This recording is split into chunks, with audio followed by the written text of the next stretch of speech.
কারক সাথীর 4 নম্বর পর্বে সমস্ত দর্শকবৃন্দকে আবার স্বাগত জানাই।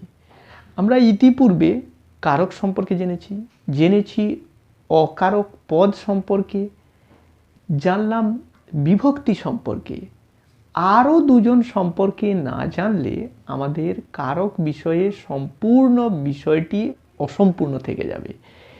এই দুজন হলেন অনুসর্গ এবং নির্দেশক। প্রথম যে জনের নাম বললাম অনুসর্গ, সেই অনুসর্গ ব্যাপারটি এসছে সেই বিভক্তির অপ্রতুলতা থেকে, অর্থাৎ বিভক্তি পরিমাণে কম থাকায় বেশ কিছু ক্ষেত্রে বিভক্তির অভাব মেটাতে যে সমস্ত অব্যয় বা অসমাপিকা ক্রিয়াপদকে ব্যবহার করা হয় তাকেই আমরা বলবো অনুসর্গ। তাই কারকের সবসময় কারকের সঙ্গে বিভক্তি থাকবে তা নয়, কখনো অনুসর্গও থাকতে পারে। সেই অনুসর্গ সম্পর্কে বিস্তারিত ধারণা আমরা আগে বোর্ডে করে নিই।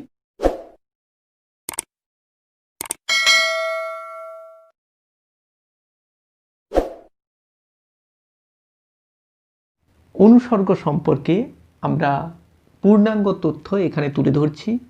অনুসর্গ শব্দটির প্রকৃতি প্রত্যয় করে নেই, কারণ প্রকৃতি প্রত্যয় করলেই তার মূল অর্থ বুঝতে সুবিধা হবে। অনুপূর্বক সৃজ ধাতু অ, অনুটা হচ্ছে একটা উপসর্গ, সৃজ হচ্ছে ধাতু, অ হচ্ছে প্রত্যয়, অর্থাৎ অনুতে বসে যে সৃষ্টি করে, এই জন্য সেই অর্থ সৃষ্টি হয়েছে। অনু অর্থে এখানে পরে পরে অবস্থান, যে পরে অবস্থান করে সেটাই হচ্ছে অনুসর্গ। উপসর্গের অবস্থান আগে আর অনুসর্গের অবস্থান হচ্ছে নামপদের পরে। তবে ব্যতিক্রমও রয়েছে, সেটা একটু পরে বলছি। তাহলে সংজ্ঞা কী লিখব? যে সমস্ত অব্যয় বা অসমাপিকা ক্রিয়া নামপদের পরে বসে বিভক্তির অভাব মেটায় তাকে অনুসর্গ বলে। আমি আগেই বলেছি বিভক্তির অভাব পূরণ করতেই অনুসর্গের আবির্ভাব। তো এরা হচ্ছে, যদি বৈশিষ্ট্য আকারে লিখি তাহলে অনুসর্গ হচ্ছে এক ধরনের অব্যয় বা অসমাপিকা ক্রিয়া, এদের নিজস্ব অর্থ আছে। 2, এরা নামপদের পরে বসবে, অর্থাৎ বিশেষ্য, বিশেষণ, সর্বনাম এদের পরে বসবে। ব্যতিক্রমও রয়েছে, পূর্বেও বসতে পারে। আর এরা বিভক্তির অভাব মেটায়, অর্থাৎ কারক চিনতেও সাহায্য করে, তাই তাদের বলা হয় অনুসর্গ। অনুসর্গের দুটো আলাদা নাম রয়েছে, যেটি হচ্ছে পরসর্গ নামেও এদেরকে চেনা যায় বা কর্ম প্রবচনীয় নামেও এদেরকে চিনতে পারা যায়। একটা উদাহরণ দিয়েছি, দেখো, তোমার দ্বারা এ কাজ হবে না। এখানে তোমার পরে র রয়েছে, অর্থাৎ একটা বিভক্তি রয়েছে, তারপরে আবার অনুসর্গ বসছে। এই জন্য বলেছি যে পদের পরে বসবে, ওই যে নাম পদের পরে এটি বসতে পারে। তো এখানে দ্বারা, দিয়া, কর্তৃক, হইতে, থেকেছে এগুলি সবই হচ্ছে অনুসর্গের উদাহরণ। একটা বাক্যে দিয়ে অনুসর্গের উদাহরণটা দিলে ভালো হয়। প্রকারভেদ অনুসারে অনুসর্গ 2 প্রকার। এটা 2 প্রকার হচ্ছে এই কারণে, দেখতেই পাচ্ছ এখানে আমি উল্লেখ করেছি, এক ধরনের হতে পারে অব্যয়, আবার হতে পারে অসমাপিকা ক্রিয়া, অর্থাৎ গঠনগত দিক থেকে এরা দুটি বলেই এদের 2 ধরনের বিভাগ হয়েছে। নামপদজাত অনুসর্গ যেগুলি হচ্ছে এই যে দ্বারা, দিয়া, কর্তৃক, নিমিত্ত, জন্য, নিকটে, কাছে, অপেক্ষা, এগুলি হচ্ছে নামপদজাত অনুসর্গ, অর্থাৎ এগুলি বিশেষ্য, বিশেষণ জাতীয় অনুসর্গ। আর ক্রিয়াপদ যেগুলি ক্রিয়াপদ হিসেবেও ব্যবহৃত হয়ে থাকে, যেমন চেয়ে, হতে, লেগে, থেকে, এগুলি হচ্ছে ক্রিয়াপদজাত অনুসর্গ। তাহলে অনুসর্গ বিষয়টিকে স্পষ্ট করতে পারলাম। এবার আসবো আমরা এমন একটা উদাহরণে যেখানে অনুসর্গ কিন্তু সর্বদা পরে বসে তা নয়, কখনো কখনো আগে বসে। যেমন বিনা কাজ ভালো লাগে না। তাহলে বিনা কাজ ভালো লাগে না, এখানে বিনাটা একটা অনুসর্গ, যে কিন্তু বসছে কাজের পরে নয়, কাজের আগে।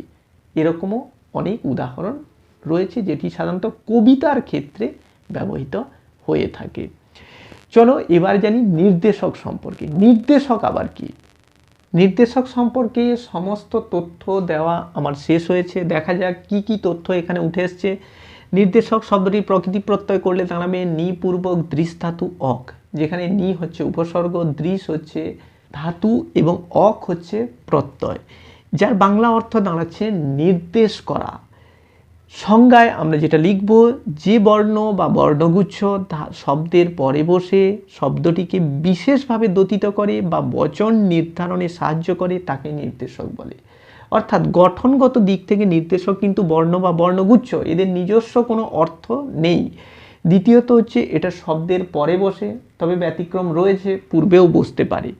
3 নম্বর হচ্ছে এটি বচন নির্ধারণে সাহায্য করে বা শব্দকে বিশেষভাবে দোতিত করে। বিশেষভাবে দোতিত বলতে এখানে যেটা বোঝানো হচ্ছে নির্দিষ্টকরণ, সীমিতকরণ, বিশেষিতকরণ ইত্যাদি ব্যাপারটিকে এখানে বোঝানো হচ্ছে। একটা উদাহরণ দেওয়া আছে, দেখো, লাঠিটা আনো। এখানে টা বলতে বোঝানো হচ্ছে সেই বিশেষ লাঠি যেটা আমি চাইছি, সেই লাঠিটার কথাই বোঝানো হচ্ছে, তাই এটা বিশেষভাবে দোতিত করা। এছাড়াও যে উদাহরণগুলি নির্দেশকে দিয়ে থাকি সেগুলি হচ্ছে টি, টা, খানা, খানি, গুলি, গুলা ইত্যাদি।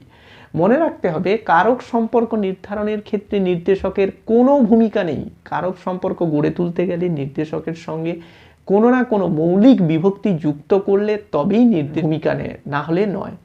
আরেকটি কথা, নির্দেশক বিষয়টিকে আগে কেউ বিভক্তির পর্যায়ে ফেলতেন, আগে কেউ প্রত্যয়ের পর্বে ফেলতেন, কিন্তু বর্তমান ব্যাকরণে নির্দেশক বিষয়টিকে আলাদা করে দেওয়া হয়েছে, তাই একে বিভক্তি পর্বেও আলোচনা করা হলো না এবং প্রত্যয় পর্বেও আলোচনা করা হলো না।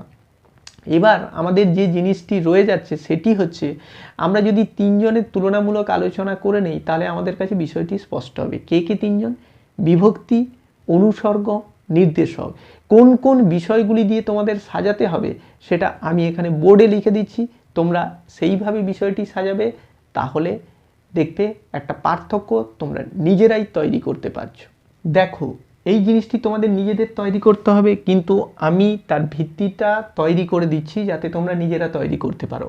এর জিনিসটি আলোচনা করে মাথায় রাখতে পারলে আমাকে বিভক্তির সঙ্গে অনুসর্গের পার্থক্য দিক, অনুসর্গের সঙ্গে নির্দেশকের পার্থক্য দিক, বিভক্তির সঙ্গে নির্দেশকের পার্থক্য দিক, যেটা দেবে আমরা সেটাই করতে পারবো। তাহলে প্রথমে আমি 3টে ভাগ করে নিচ্ছি, যেখানে ভিত্তি বা বিষয় হিসেবে এক একটা বিষয়কে উল্লেখ করছি। প্রথম বলছি অর্থ। বিভক্তির অর্থ হচ্ছে বিভাজন করা, অনুসর্গের অর্থ পরে অবস্থান করা, নির্দেশকের অর্থ হচ্ছে নির্দেশ করা। এগুলো আমরা আলোচনায় বলেই এসেছি। এবার তোমরা প্রকৃতি প্রত্যয় দিয়েও তোমরা আলোচনা করতে পারো, যদিও সেটা কোনো পার্থক্যের বিষয়ে যাবে না, সেটা আমরা তুলনামূলক আলোচনায় নিতে পারি। এবার গঠন। গঠনগত দিক থেকে বিভক্তি হচ্ছে বর্ণ বা বর্ণগুচ্ছ, কিন্তু অনুসর্গ হবে অব্যয় বা অসমাপিকা ক্রিয়া, আর নির্দেশক হবে বর্ণ বা বর্ণগুচ্ছ। অর্থাৎ বিভক্তিতে যা হবে নির্দেশকেও তা হবে 2 নম্বর পয়েন্টে। 3 নম্বরে অবস্থান। বিভক্তি সবসময় শব্দ বা ধাতুর পরে বসে, অনুসর্গ নামপদের পরে বসে কিন্তু আগেও বসতে পারে। নির্দেশক শব্দের পরে বসে, পদের নয়, শব্দের পরে বসে কিন্তু আগেও বসতে পারে। সেটা আমরা উদাহরণে ওখানে দেখিয়ে এসেছি, ভিডিওতে বলেও এসেছি। স্বতন্ত্র অর্থ অর্থাৎ নিজস্ব অর্থ। বিভক্তিতে বর্ণ বা বর্ণগুচ্ছ, তাহলে তার নিজস্ব অর্থ নেই। অনুসর্গ অব্যয় বা অসমাপিকা ক্রিয়া বলে তার নিজস্ব অর্থ আছে, এবং নির্দেশকের নিজস্ব অর্থ কিন্তু নেই। স্বতন্ত্র ব্যবহারের ক্ষেত্রে আগের পয়েন্টের মতোই হবে, বিভক্তির স্বতন্ত্র ব্যবহার নেই, অনুসর্গের স্বতন্ত্র ব্যবহার আছে, মানে আলাদা করে অন্য জায়গায় ব্যবহার করতে পারি, এবং নির্দেশকেরও স্বতন্ত্র ব্যবহার নেই। কাজ। বিভক্তির মূল কাজ শব্দকে পদে পরিণত করা। অনুসর্গের কাজ হচ্ছে কারক নির্ণয়ে সাহায্য করা, আর নির্দেশকের কাজ হচ্ছে বচন নির্দেশ করা।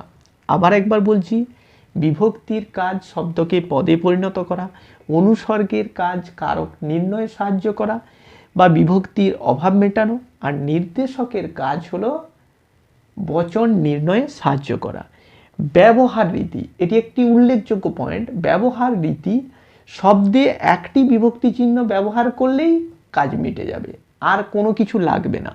কিন্তু অনুসর্গের ক্ষেত্রে আমরা অনেক সময় দেখব যে বিভক্তির লাগিয়ে অনুসর্গ ব্যবহার করতে হয়। যেমন বলেছিলাম, তোমার দ্বারা এ কাজ হবে না, তোমারের পরে র রয়েছে, তারপরে দ্বারা বসছে, তাহলে এখানে বিভক্তিও লাগলো, অনুসর্গও লাগলো। আর নির্দেশকের ক্ষেত্রে কি না, নির্দেশকের ক্ষেত্রে শুধু নির্দেশক যুক্ত করলে অনেক সময় হয় না, তার সঙ্গে বিভক্তিও যুক্ত করতে হয়। যেমন গরুগুলোকে দেখিস, এখানে গরুগুলো, গুলোটা হচ্ছে নির্দেশক, তারপরে দেখো বসছে কে, গরুগুলোকে দেখিস, অর্থাৎ এখানে নির্দেশকও বসলো এবং বিভক্তিও বসলো। ফলে এই হিসেবে তোমরা পার্থক্যটি তৈরি করতে পারবে। আর একটা উদাহরণ অবশ্যই রাখার চেষ্টা করবে, প্রত্যেক ক্ষেত্রে একটা করে উদাহরণ দিয়ে দেবে, তাহলে ব্যাকরণের এই প্রাথমিক বিষয়টি পরিষ্কার হয়ে যাবে সকলের কাছে।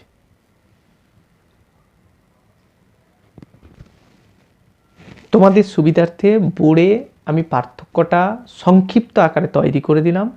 আশা করব তোমরা নিজেরা এই পার্থক্য থেকে বিভক্তি অনুসর্গ বা বিভক্তি নির্দেশকের পার্থক্য, অনুসর্গ নির্দেশকের পার্থক্য তৈরি করে নিতে পারবে। ধন্যবাদ। আজ এ পর্যন্ত। ভালোভাবে পড়াশোনা করো।